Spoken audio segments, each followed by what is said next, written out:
Yes, on the COP. I think it's 45 days, I believe, isn't it? Well, yeah, but they could extend it past that, but they could also approve it before 45 days. Yeah.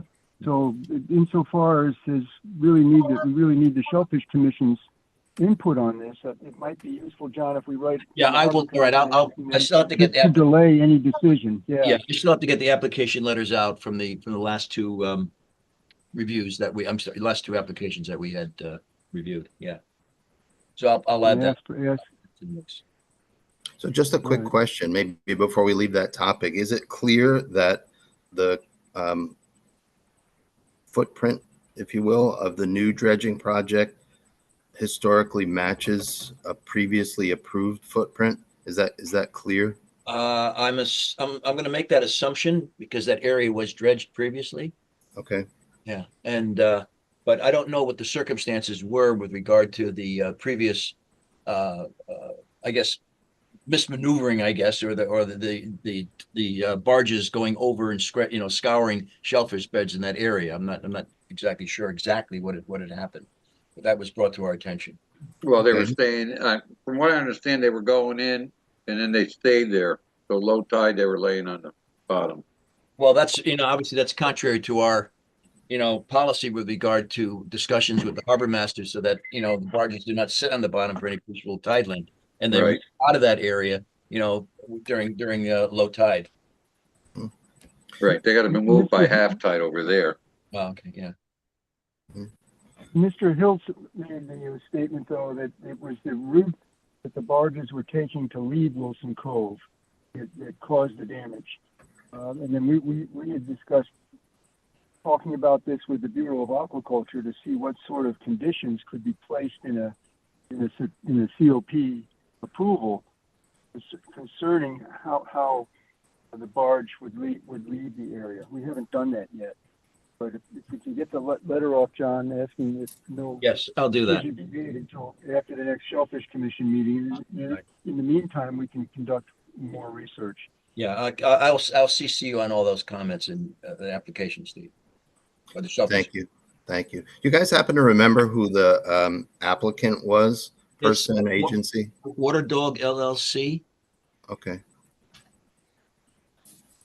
Is the applicant for 120 Wilson Avenue. Got it.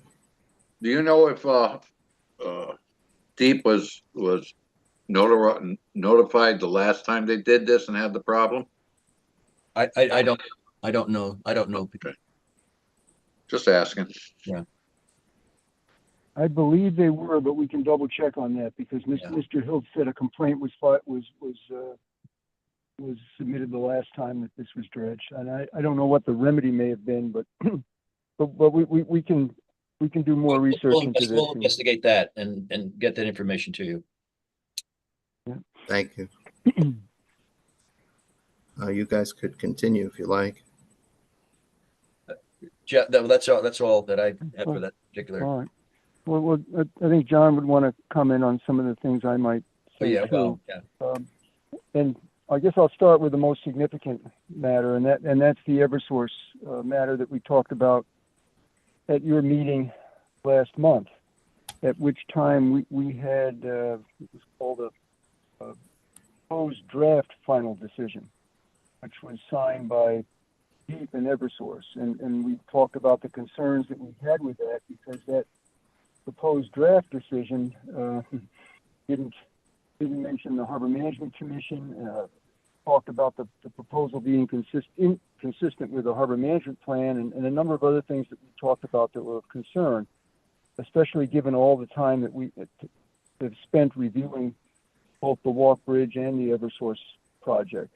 But there was no mention of the Harbor Commission or the Shellfish Commission in the proposed draft final decision submitted by both Deep and Eversource. At your meeting last month, there was an agreement that it would be appropriate for the Shellfish Commission and the Harbor Management Commission to jointly send a letter expressing concerns and asking questions about the decision. And we were discussing this at the Harbor Commission meeting 2 weeks ago or a week ago. And during the meeting, we received an email copy of the proposed final the proposed final decision by the hearing officer, which is essentially the same decision as the draft that was proposed by Deep and Eversource. And so the proposed, this final decision proposed by the hearing officer, along with that was a 15-day period for not public comments, but comments from either of the parties, which is Deep and Eversource. So I think we have to just step back a bit, and now that we have this final decision, we're crafting a draft letter that was in response to the draft final decision, but it's essentially the same thing, but it may take a little bit more time and another review of it. But essentially, it's an approved project. And the hearing officer's decision also mentions the Harbor Management Commission once. It doesn't mention the Shellfish Commission at all. And then it states that Deep has determined that the project is consistent with the Norwalk Harbor Management Plan. Of course, that raises all sorts of issues. But I guess I'm a roundabout way of saying I don't have the letter yet to share with you for your approval, the joint letter, because since your last meeting, we have now this proposed final decision. So we're working on that, but it is quite troubling, as we said before. And maybe I need to belabor the point. John, do you have anything more that you'd like to add to that? Oh, no, I'm sorry. Well, Steve, this goes back to the issue that the Greenwich court case, as you recall, where the edict from this judge during this court case indicated that the Harbor Management Commissions do not have the authority to review applications to the state, and so that sort of negated the overall purpose of the Harbor Management Plan, and certainly the Harbor Management Act, as given the municipalities certainly need to review anything that goes in and out of the, any work that goes in and out of our harbor. But probably more troubling is the fact that they don't consider the Harbor Commission or the Shellfish Commission having any more authority than just just any citizen would make comment. And I feel that's sort of really a slap in the face. And then the other thing too is that they mentioned that the information of anytime that we have to make any comment has to be explicitly indicated in the Harbor Management Plan before any reasonable decision would be made. And that we argued the fact that we're not trying to run roughshod over the DEP and make any decisions over their decision, but that we certainly would require some sort of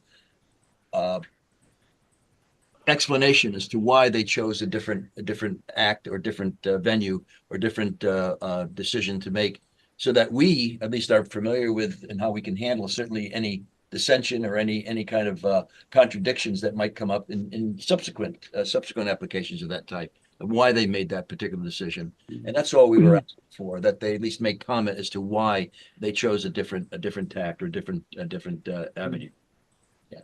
So we'll craft this letter, Steve, and then if you don't mind me talking a little bit more here, that what John just mentioned is relevant in a couple of other matters too, because the Harbor Commission is in the process or beginning the process to update the Harbor Management Plan. And we've talked about the most significant thing with respect to that update is to address this authority question. Otherwise, you could argue there's no real point to having a Harbor Management Plan.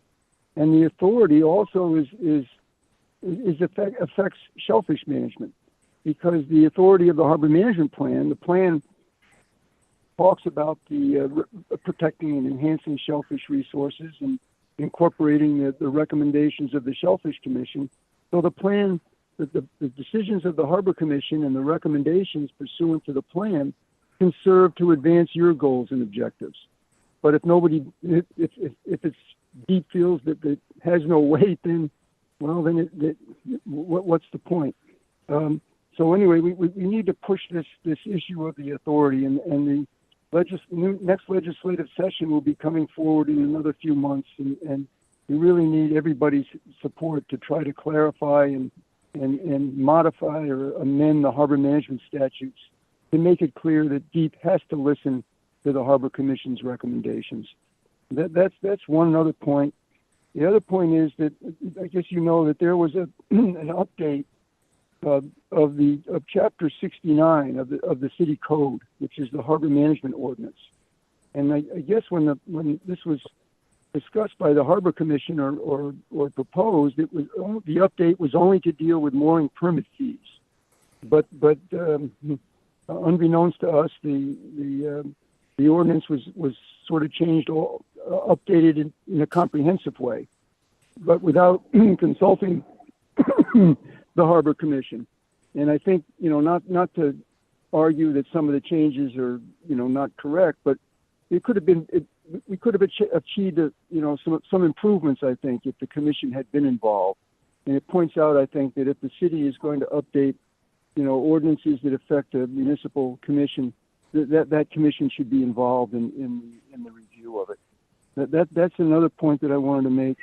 Also, I think I mentioned that the application to the Connecticut Port Authority for funds to rebuild the Veterans Park Marina, that was submitted on July 1st, and we were asking for about approximately $3.5 million from the state bonded funds from the Port Authority to redo the marina. Today, the city received its final approval necessary to do this work, which is the Army Corps of Engineers approval. So we received that final approval and sent it to the Port Authority, and therefore the grant application is complete, and hopefully we'll have a response or a positive response sometime in August. We also, John submitted or is about to submit today, there's this survey of dredging needs that's being conducted by the Army Corps of Engineers. This does not include the federal project dredging, but municipal projects. So we submitted, anticipated future dredging of the visitors dock area, and also the city has responsibilities for removing the contaminated material from the storm drain areas along Water Street. Yeah, Northwest and United Marine, yeah. And then there was one other thing I wanted to mention, that the Norwalk River Watershed Initiative, which is now meeting again regularly, although the attendance isn't the greatest. But we learned at the last meeting that I don't know, I believe the Shellfish Commission, but certainly the Harbor Commission was very much involved when the Watershed Initiative was formed, 30 plus years ago. And the purpose behind, in large part, of the Watershed Initiative was because of the value of shellfish resources in Norwalk Harbor. And the idea was to look at runoff pollution on a watershed-wide basis. And I think this was the first watershed plan in Connecticut.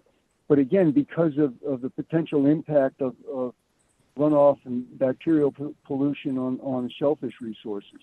So we were much involved in the development of the original plan. Now, through Sea Grant, there was $100,000 was allocated to update the watershed-based plan. And interestingly, no consultant bid on it because no one thought it was enough money. Which is sort of an interesting comparison to years ago. And so we suggested that maybe you don't update the whole plan, but you do something beneficial with that money, maybe as an addendum or to do some analysis that would help implement the plan. And one thought we had was to give more thought to the use of DNA analysis to identify sources of bacteria in the watershed. So whether they're going to try to find more money to put the work out to bid again, or that perhaps they decide to use the money they have and do something less, comprehensive than the whole plan, we don't know yet. But that's another thing in the works. So anyway, thanks for letting me talk so much. I'll stop now. Thanks so much, Jeff. And regarding the public notice of the potential changes to the harbor management plan, I think my read was clear that there's a jurisdictional issue here on the western side as far as the state-based 5 Mile River Commission is concerned. Yes. This document clearly listed at least the Rowayton side as being under the Harbor Management Commission should this be accepted. And Well, 5 Mile River Commission is certainly it's a state body and quite valid and quite active. Well, Well, I think the law department took it upon themselves to review that, and they probably weren't versed in all of the nuances associated with, where the jurisdiction lines. Well, but it's confusing, and that's our point that if the commission had been consulted, we perhaps could have made some improvements in terms of the clarity of the ordinance, because in one section it identifies Norwalk Harbor and is including the 5 Mile River, which has always been the definition of the harbor. But then there's a section that says the Harbor Management Commission will be responsible for preparing a harbor management plan for Norwalk Harbor, which of course then that could lead someone to think that, well, that the plan should include the 5 Mile River area. And then later on there's a section that talks about the 5 Mile River area being under the jurisdiction of the 5 Mile River Commission. So that's something that could have been, I think, clarified in a better way if we had been involved. But there's other things that are in there that also could have been improved, I think. For example, there's one section that talks about the applications and proposals subject to review by the Harbor Management Commission. And it states that it's proposals that are on properties adjoining the harbor. Now, the statute doesn't say that. The state statute says that the commission can review proposals that affect the properties on the harbor, which means an action that's removed from the waterfront could certainly affect the harbor and the shoreline. And I give a good example of it. At some point, I'm hoping that we get back to reviewing the applications for the Route 7 and Merritt Parkway interchange. That's not in Norwalk Harbor. It's not adjoining the harbor, but it certainly can affect the harbor in terms of how it deals with stormwater. So there were things in that ordinance that I think we could have contributed to making an improvement with. But well, I don't think that's irreparable, Jeff. We can certainly go back and revisit that. And that certainly at our instigation, I think the Harbor Commission certainly has a little bit of say in maybe having the law department revisit that and sit down with them in a more formal manner. And then there's also the beginning. I don't know what the status of it is, but the commission has agreed to update the harbor management plan, as I mentioned earlier, and that's where some of this stuff can come up. But most importantly, to assert the commission's authority and to confront the DEP with it and force them to address this matter, especially if it can be done in coordination with all the other towns that are updating their plans. But again, I want to mention New London. The mayor of New London is actually forcing the DEP's hand to make sure that they incorporate some of the verbiage that we've had in the past in their plan, in their updated plan. But again, not to take up the Shellfish Commission's time with harbor management stuff, but I think it's directly relevant to advancing shellfish management goals as well. The recommendations of the Harbor Commission can support the Shellfish Commission's recommendations and goals for protecting and enhancing shellfish resources.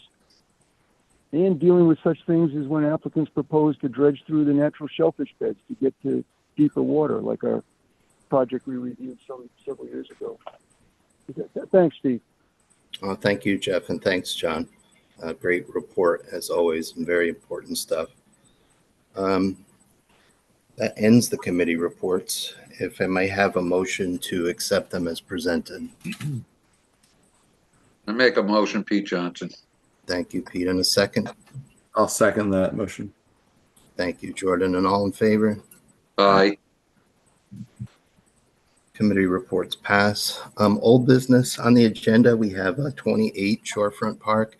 I know that Mr. Hiltz is the agent for that. John, we didn't get out to see it yet. I think that it's on our nearby agenda, and we will. You have anything about that or something else for us tonight? I think I sent you Dave Carey's comments on it about the, restricting the time of work. Yep. Yeah, so there's that. I received them also, John. Yes. Okay, good. Yeah. No, that's pretty much it. I mean, it's, you're probably pretty familiar with the site, but, I'm happy to wait for your visit. So if anything is, untoward or of concern, by all means. But no, nothing new to add. I know harbor management's looked at it, and just waiting for you guys to confer and get back to me. We'll get it done. Okay. John, you want to add anything with respect to your client, Captain Bloom, just while we're all together? Oh, on the Wilson Cove matter. Yes, sir. Pardon. I talked to Norm after the Harbor Management Commission meeting, and he was definitely. He was definitely glad that you guys are, looking into that. And, again, I think the follow-up from the last episode really put the onus upon, I think it was Tim Kramer's grounds that got the worst of it. And it really, the DEP didn't really take much interest in, for example, enforcing anything or penalizing anybody as a result. And, when I saw this application, I did contact, I think it was Brian Golemdusky, and, just basically said, hey, we had problems here last time. Can you guys, put a little bit more tighter restrictions on it? Can you ask for bonding, something like that? And they didn't seem really, interested in doing that. So it's, I mean, if you read the terms and conditions of any approval of this nature, obviously they tell you, don't do damage, basically. Yeah. For all intents and purposes. But, and I understand, I understand the viewpoint of the dredger. I mean, they have to make money in a very constrained window. They have to, get, they're fighting tides. They're, looking for ways to cut corners. And unfortunately, in this instance, they cut a corner that several times that went across somebody's ground. So that's really what it comes down to. So, and again, I mean, it's, from a contractor point of view, I understand their reticence to tell a client, potentially, hey, look, we're going to be constrained in certain ways, and that's going to, add cost to the job because they don't want to lose the job. But at the same time, people have to understand that, in order to get their marinas dredged, they just can't have somebody's shellfish grounds become, a cut through. Yeah. So that's really what it comes down to. Thanks, John. Any objection in terms of sediment testing by your client?